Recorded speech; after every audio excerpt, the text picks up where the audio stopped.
Welcome to Consider Yourself Hugged. I'm Tammy. I'm Michelle. I'm Gracie. And a hug is a gesture intended to convey a sense of care and support, safety, intimacy, and affection. And even though we can't wrap our arms around you, we want you to consider yourself hugged. Hi, Michelle. Hi, sorry I'm late. That's okay. We procrastinated just long enough for you to get here. So, Yes, we were talking about minions. So, yes. I like minions. See? There we go. we all love minions. Well, Michelle, meet Christina. Hi, Christina. Hi, thanks for having me, you guys. Well, we want to be respectful of your time. So, Michelle, as much as we'd love to hear all about your day, was your dentist appointment okay? It was good. I got an idea for New York City. It was good. What? My hygienist's favorite place on earth is New York City. When you go to New York. Okay. I was Yes. like, how did you get an idea from New York City from your dentist? Okay. And then I was thinking maybe that was a private story that you didn't want people to know you'd gone to the dentist. So No. That's funny. I don't. Okay. It's a good thing. Yeah. That's well, funny. we are super excited to have we've had, our few guests lately, but we haven't been able to coordinate having all of us together. So Christina, I don't know if you feel honored or overwhelmed that all of us are here with you today, but we have Christina Woods with us today of Wise Woods Hypnotherapy and Coaching. So I'm going to read her bio and try to do it really well. I'm glad that you all said the word Reiki and now I know how to pronounce it. So let's talk a little bit about Christina and hear her story and what she has to help us. So Christina is a licensed rapid transformational therapist, clinical hypnotherapist, empowerment coach, and Reiki master. She combines her background in corporate leadership along with her life experiences in dealing with trauma and abandonment to empower other women to trust their intuition and set themselves free of self-doubt. I love that. As the CEO and founder of Wise Woods Hypnotherapy and Coaching, Christina has extensive experience working on complex challenges and pulling potential out of others so that they can become self-reliant individuals. Through this deep hypnotherapy and coaching work, she empowers women to shed old programming so they can live the life they deserve. She has been honing her intuition and spiritual energy practice throughout her entire life. And it is this experience, knowledge, and wisdom that she brings to every client during every session. Christina wants everyone to stop looking outside for what they want and instead look inside themselves. She helps people step into their true, authentic self, free of self-sabotaging behavior, so they can live a life of full, deep meaning and potential. I know I butchered a little bit, but I tried my very best. Welcome, Christina. We're so glad to have you here. Oh, I'm really happy to be here. Thank you. Yes. And you have so much just in that short bio. I mean, maybe would you mind just starting by telling us a little bit about your story, kind of what brought you to this place where you wanted to be a hypnotherapy coach and therapist? Yeah, please. Yeah, I'd love that. Thank you. So yeah, this is my second career. I had a 30-year corporate career before this in the higher education space in sales and marketing. So to do this, when I first started doing it, my kids said, "Oh my gosh, Mom, are you going to be like the guy at the fair, making people act like a chicken or something?" Oh, but, no. This having the opportunity to grow and evolve and change, and then just completely change careers and really be heart-centered and do something you love. It's just one of those things I kind of blink my eyes sometimes and say, wow, 10 years ago, my life looked so incredibly different. 5 years ago, it looks so different. But I grew up the oldest of 4 children, single mom, and was just given a lot of responsibility at a very, very young age. And like many people, grew up just a lot of chaos, a lot of stress. There was a lot of trauma that I was really just buried until I was almost 50 years old. I thought I buried it, but really didn't really allow it to bubble up until almost 50 years old. Wait, I'm sorry. Are you saying you're almost 50 years old? I'm almost 55 in a month. I'm really Wow. Right? Okay. Yeah. I was thinking like 38. Oh, well, now Yeah. you guys are my favorite podcast hosts. Thank you. I agree completely. Yes. We try, right? We try. We try. So it wasn't yeah. until you were almost 50 that you began to start like Oh, delving into all of this? peeling the onion back. Yeah, absolutely. So, I grew up feeling very ashamed, embarrassed of my family. We didn't have a lot. Like I said, I had a lot of responsibility. So my own needs were never really in the forefront. So I had a lot of, I'm not good enough. I feel less than. And what I did was I just became the good girl with the good grades, go to college, and paid my own way, did really well, sought validation from the outside, had the good job, got promoted. I thought, okay, well, this works. I'm getting a lot of validation. I got married, I had the picket fence, the dog, a couple kids. And about 25 years into my marriage, things started to really fall apart. My health fell apart. Anxiety for me was really just skyrocketed. So here I was, after being married 25 years, had a lot of anxiety, health problems. My kids are going away to college. And my whole life started to unravel. Work was very, very stressful. And I thought, what is going on? I spend too much, I eat too much, I'm not happy. I'm supposed to be happy. Everything, I checked every little box. You had it. I had it all. Yeah, I had the dog, I had everything. And why was I not happy? I just must be a really bad person inside, is what I told myself. And of course, I knew deep down that wasn't true. And I thought, I'm tired of feeling this way. I'm tired of these habits and patterns. And I knew enough that I really just needed to go in and dig deep inside. So I dove deep into therapy and EMDR and anything I could get my hands on, and even spiritual things and sound baths and spiritual retreats, but really deep into therapy, and started to unravel things that I had no idea I was going to find out about myself. And the good part was, I thought, wow, I'm not a bad person. I'm not this, terrible person that I thought that I was, that kept spending money or doing these things that made me feel really bad about myself. And I started to understand myself a lot better through that process, of course, as you know. But to live it and really become so much more compassionate for myself. I never had an ounce of compassion for myself. I didn't realize that until I was faced with these things, and really had to start loving myself and create boundaries around what was I available for, what was I not available for, because people pleasing was a way that I just sort of lived my life. And yeah, we've talked about that on here quite a bit. Yeah. And so many people, so many women do that. So it sounds to me like you were living a lot of your earlier years maybe in some perfectionism, like as long as you just, did everything just right. And Yes. is that because you got grades and so you didn't start exhibiting some of those behaviors that really disturbed you until you were like 20, 25 years into your marriage? Is that? Yeah. The anxiety. I think in the corporate world, there were a lot of red flags. I mean, I tolerated being mistreated. I tolerated things that I don't think that so many people, would have tolerated. But to me, it was, oh, okay, so I have a job. I better not let this job go. What if I never get another job? Because I was again raised, you're just lucky to have that job. You might not ever get another job. So I did things. I worked, 18 hours, 20 hours, did whatever I had to do.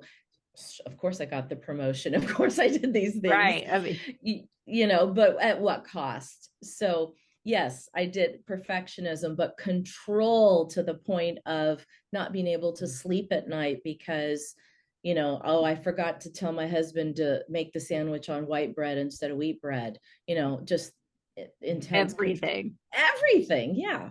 Yeah.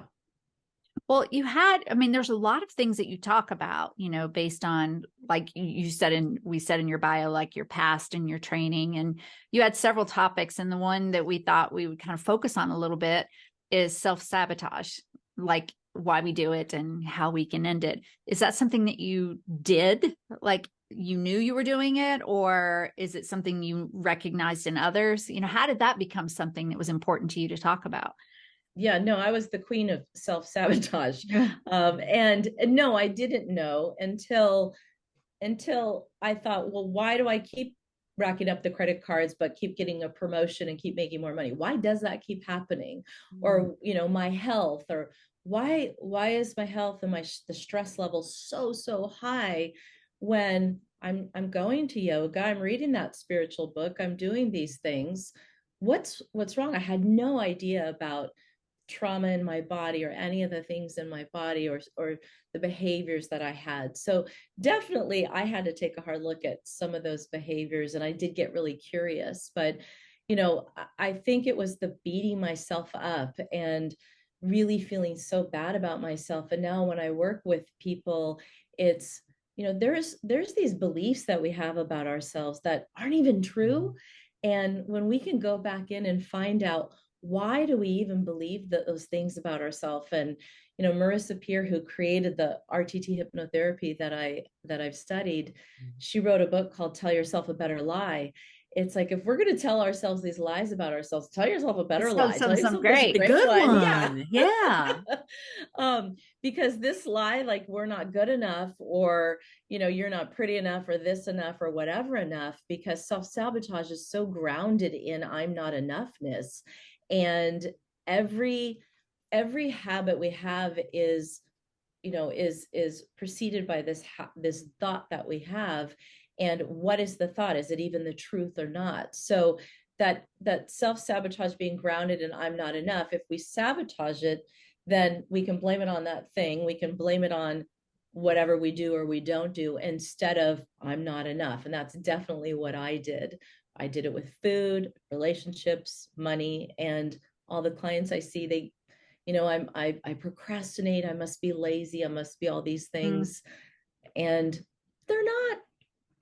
Well, help us, like our watchers and listeners, because we hear the phrase, right? Self-sabotage, and talked a lot about some of the things around it, but how does somebody know that what might that behavior look like? Like, could you give us a quick story or example of something someone might be doing that is a direct result? What is that? What does it mean? And how do we know if we're participating in it? Sure. So, some examples are common ones. When we create a behavior that gets in the way of the thing that we want. So procrastination is a big self-sabotaging common behavior, which, for many people, they believe I took too much on, or I did something, when very often it's the fear of being seen or whatever it might be. But sleep is a huge way to sabotage our health, where we're afraid, or we have other things that come up, but we go to bed too late. We have all these behaviors. So sleep can sometimes be, I avoid honoring my own needs. I avoid honoring the fact that I need to put myself first. I need to do these things. So procrastination, sleep, dating people that don't treat us well, loving relationships, poor health choices, how we spend our money or don't spend our money, how we feel, what we say to ourselves, the words we say to ourselves can be so sabotaging. And not understanding how our mind and our body responds to the words that we say. So it might be like, I'm up for a promotion and I deprive myself of sleep, and then that promotion doesn't happen, and then the sleep is sort of a way I can just sort of blame it on that. When we, I think first getting curious, when I get curious with a client, it's like, let's find out and ask, in hypnosis and some of the exercise we're doing is, let's find out the reason and the root cause and the reason of why you did that. Why, what's the root cause and reason for maybe your lack of sleep, or you're not going to sleep, or your poor habits, or why you keep saying this, or sabotaging these relationships. Why do you keep saying something you don't mean, or showing up late when you really know your boss keeps saying don't show up late, or whatever that behavior is. So we get curious and we find out, and typically what we'll find out is, you know, the reason, the root cause and the reason, which often will explain, well, you know, there might have been a fear of going to sleep at a certain time because there was chaos, there was arguments at night. Who knows what the reason is, but unpacking it and finding out why is really, really important. So sleep's an interesting one because it could go in so many ways, but sleep is often not putting our own needs first. I know for me, that sleep, I sabotaged much of my life with sleep because everybody else's needs had to be put first. And also there was a lot of turmoil in my home as a child at night, and I had to be hyper vigilant at night. So that was one of the ways, like, nope, I can't rest. I got to be very, very alert. So, you know, there was you were the oldest going on. Yeah. right? So there was the oldest. So I'd gather my siblings, we'd go in my room and we'd hide. So, you know, going to sleep was not a safe thing. So finding out what's the root cause and the reason, and digging that up and finding out. And I think that's so important, because so often we're focusing on, well, I know I shouldn't procrastinate. I know I should get sleep. I know I should exercise. I know I could begin these relationships. And we focus on that. But up here, it's not an issue of, I just need to get more motivated. No, we can't. We can't until we get to underneath. And that's exactly what the hypnotherapy and all this stuff does. It gets, especially if it's pre-linguistic, right? If it happens when we're small kids, we can't verbalize it necessarily because we don't have the words for it. So all this stuff that is so basic that it's not even, well, let me describe it. It's part of who we are. And it's really that curiosity, because once we do that, this stuff resolves. But so often we're focused on this stuff, and it's just going to keep happening. Yeah. I mean, I'm working with someone right now, and she's feeling like a failure in putting herself first, and putting off exercise, and putting off self-care. And as we got down to the beliefs, her belief is that, well, no one can take care of my son better than I can. And she's like, you know, my husband won't do it. He won't do it. He won't do it. Wait, at the end of the day, he can't do it the way I do it. I'm the only one who can do it the best way. And that is rooted in a child belief that she had from, you know, some childhood issues that she had. So she could dance all she wants. She could make her husband, you know, have her husband help out. She had a whole schedule. Her husband was going to help out. At the end of the day, there was a voice and a part inside of her that was never going to let him help, because there was a part that believed there was no way he was going to do it as part of her. And that mama bear part of her was like, oh, no way are you going to take care of our son, because you can't do it as good as I can. And so that part is never going to let her go exercise and do yoga. It's like, oh, I don't think so, honey. So we had to really help that part and make that part feel comfortable and safe, and do a lot of work on that part, and make a promise to that part. Like, look, if your son's not going to be taken care of, then don't worry, we won't go to yoga. But if he's going to be taken care of and this and that, then we had to really negotiate with these parts to where they felt safe. So now she's like, okay, I have to talk to these parts of me so they feel safe, over and over and over and over, and do lots of journaling and work. And now she's like, oh, okay, I get it. This part of me isn't ever going to go away. I just have to really understand it. And I'm not lazy, and I'm not a control freak. I'm actually afraid, you know. So there's layers. Right. And that's such a common, that control freak thing. And I'm wondering too, because you said in your bio, and I looked a little bit, you know, on your website and things, that you help a lot of women. So do you see this self-sabotaging behavior more prominent in women, or? You know, I mostly see women, but it's so prominent. And what I see is so much self-judgment around it. And, you know, so much blame, and so much, so much judgment, and I should do better, or even the belief that, I have so much to be grateful for. Why am I not happy? Why can't I just be happy with the good things I have? And why is this one thing in my life, why can't I just be okay with it? Like they almost have to apologize for wanting to be more happy or wanting to be okay with something. And it's like, it's permission to just say, you are allowed to be happy in all areas. And we can find a way for you to. You are you sure? It's like, what do you mean? Because you have, this nice car or this or that, you don't get to love yourself, and you don't get to relax at night, and you don't get to ask for help, and you have to be a people pleaser, no. So Well, also, do you find, because so much of this stuff is external, there's always that fear of it's all going to go away. So I have a good car and a nice house and a good relationship, and it actually is really good stuff, but I'm not good enough. And as soon as the world figures out I'm not good enough, it's all going to be taken away. 100%.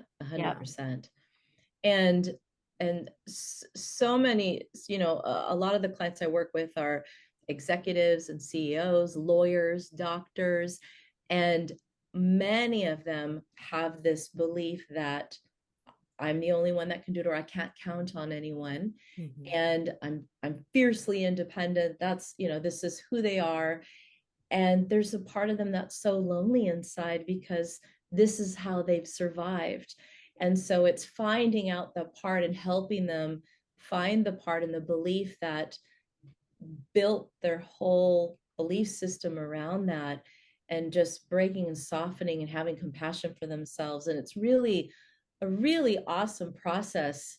And hypnotherapy is a way to really go in and find out those beliefs so that they can really just see it and understand it, and say, wow, that's why I believe. I mean, I know I've been really committed and dedicated and have a great work ethic, but I also have a great work ethic because I think I'm only good if I work, or I have this title, or I do this. There's actually other things that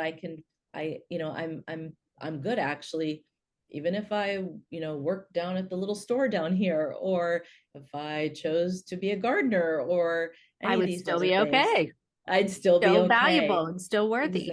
Yeah, that's very hard for them to swallow. But when they in hypnosis, what's just so great in that place is to be able to see these moments in their life where they tagged themselves with that belief, and to say, oh my goodness, I didn't know at 5 and at 7 and at 10 and at 12, I actually determined and tagged myself with that belief. And now here I am at 48 or 35 or 75, and I still have the belief. Now I can see why and where that came from. And that isn't everything about me. And I can see why I did it at that age. It made sense. I have so much more compassion now, but I need to upgrade that belief. Just like I upgrade my phone or my computer, I need to upgrade it. I'm not 7. That's a great way to look at it. Yeah. Yeah. And people accept it when we say that way, because I don't know about you, I get annoyed every time I have to update my phone, but it's like, yeah, it's a little bit better now. It's scary too, because it's like, it'll be a little bit different. True. And yeah, what parts will surface when I'm least expecting it? Will it be a different voice?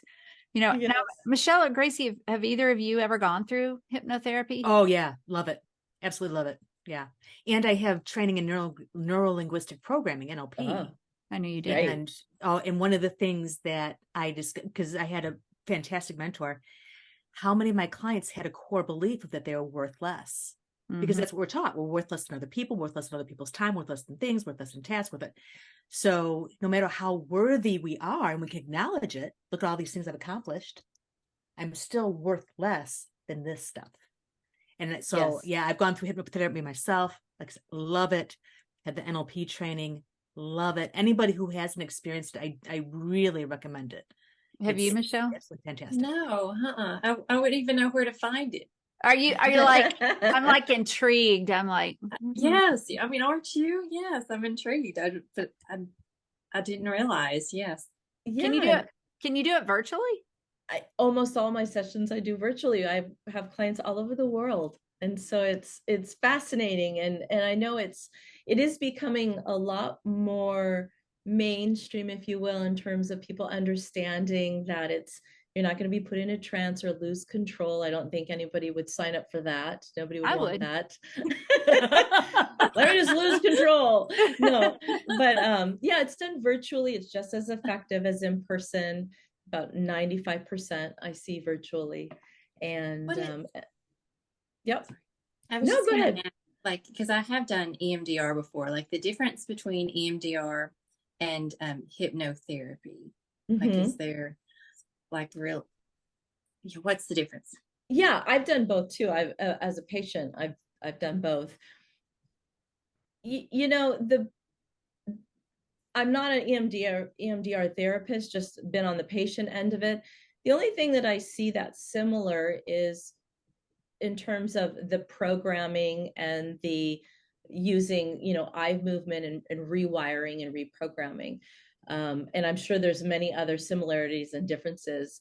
But with hypnotherapy, once we get to the root cause, so many times I know with EMDR, I had to find a trauma and go back to that over and over and over and over. Mm-hmm. Many times clients will just say, I have no idea. Yeah, my parents got divorced. Maybe I got in a car accident. Maybe that's why I have nightmares. I don't know. So they often they've just completely disassociated from it and don't have any idea. Or I just feel lousy. I want to feel better. Could this help me? And so we're going back to just moments. We're piecing together these scenes and moments and creating this narrative and the story where they get to build and see where they created these beliefs. And the rewiring and re-imprinting is I create a custom audio recording for them to listen to for a minimum of 21 days. It's about 15-20 minutes. And that's the rewiring, saying something over and over and over, where the mind learns by repetition. And there are parts of that and certain techniques I've noticed with EMDR when I'm having it done, I'll say, oh, we do that, over and over, and going to your happy place and things like that. Oh, very cool. Yes, yeah. I'm definitely intrigued. I am so intrigued too. Like I am, well, we'll talk about it later, but there's an issue in my life that I've worked on many times and it just keeps resurfacing. So it'd be interesting, to delve maybe a little bit deeper. So yes. So tell us as we kind of wrap up and get toward our end of time. So we talked about, you give us some great examples and insight into self-sabotage and why we do it. How can we get on the path to not do it? Does it have to do with, hypnotherapy, the transformational coaching? What are you recommending to us? Yeah, a couple things. Find out the limiting beliefs, however you find them out. What are the limiting beliefs? What are the lies or the things that you believe about yourself that you believe are the truth, and reframe and rewire them. And understanding is power. Once you understand something, you can't ununderstand it. You once you know Santa Claus isn't true, you don't have to go back to every moment you ever thought he was true.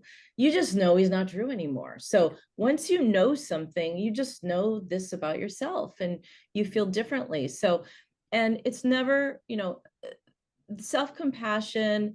Yes, we know we should love ourselves, but how we speak to ourselves. So praising ourselves, letting it in, but the words, our mind responds to the words and pictures that we give ourselves. And so often we are saying things like, this job is killing me, this migraine is going to blow my mind, or these kids are, killing me, things like this. These are profound. Our body's saying, oh, okay, well, I'll give you a flu. You don't need to go to work this week. It's killing you.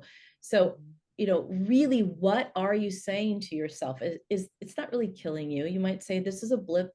This is a blip. This is a moment. This is a difficult time, but I'm going to move through it. And by Friday, I'm going to get to rest. So praising yourself, letting praise in is a big one. What are you saying to yourself? And boundaries, internal and external boundaries. So what are you available for, and what are you not available for? What are you okay with? What are you not okay with? Once you start that self-love, it's a lot easier to have boundaries. We always think boundaries are the ability to say no to your mother-in-law, or no, I don't want to go to that party. Yeah. But it's really just, I'm not available for that, and preserving your energy. But and all of this helps with self-sabotage, but the words and pictures you use really can help to build that and avoid that self-sabotage. We need you more than 30 minutes. I mean, that was just not enough time. I love hearing about your story, seeing how you came through it, these great examples you gave us, and even just those few tips are super helpful. You know, those limiting beliefs and rewiring and loving yourself, and the message of taking care of yourself, and those things we say, because you're right, we say it all the time, like, my head is killing me, my head is going to explode. Right. You know, we say it all the time. We do. This traffic is, the worst thing that I've ever had in my life. And our mind, our body, everything's connected. It's listening. And, what if you just said, think about when you say positive things, how much it changes how you feel. So it's really powerful. Yeah, it really is. Well, gosh, Michelle, Gracie, y'all have anything else for lovely Christina?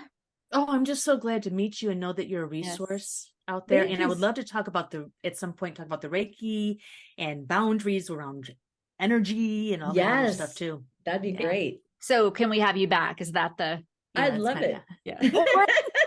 Personal, professional note as well. Yeah, I agree. That's wonderful. I'd love it. What about you, Michelle? Anything? And so you're putting all of your contact information on the website, right? On notes page. I'm going to send. Wonderful. Nope, that's all I need.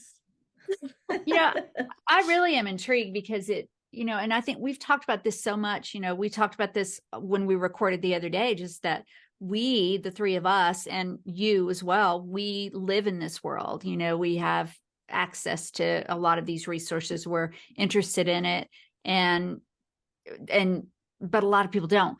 But beyond that, I'm thinking for so many years, I have had access to all of these things. I've been part of this world, but a lot of times I would just teach it and not do it, like do what I say and not what I do. But lately I've been really trying to incorporate like mindfulness and meditation. And I'm like, this really helps. I know. Like all of the things, the getting back to counseling. So I've never dipped my toe into the hypnotherapy world, but Michelle, you and I will chat and get connected up with Christina. Now you have a connection. Because I'm the same way with Michelle. I'm like, well, I wouldn't know either. I wouldn't know. So, but it's always the right timing. For me, it's always God's timing about being connected when you're open to doing those things. Okay, well, thank you everyone for listening, watching, wherever you are. We always ask to please continue to rate and download and comment. And we always want to make sure when we have guests on that we are showing them the love and giving some comments, whether it's on the show notes, Facebook, YouTube, wherever it is that you're listening or watching. So let Christina know how much what she talked about today meant to you. All of her information will be in the show notes. You can contact her. And remember, she said almost all of her clients are virtual. So check her out so you can stop those self-sabotaging beliefs and all of the other things that she talks about. So Christina, I don't know if you know, but at the end of our show, we have an opening that's pre-recorded. So you may not have been able to hear that. But when we close, then what we say is, I will say until next time. And we will all say, consider yourself hugged. Got it? Sounds good. I got it. Yeah. All right. Ready. So until we're together next time, consider yourself hugged. That was really good, Christina.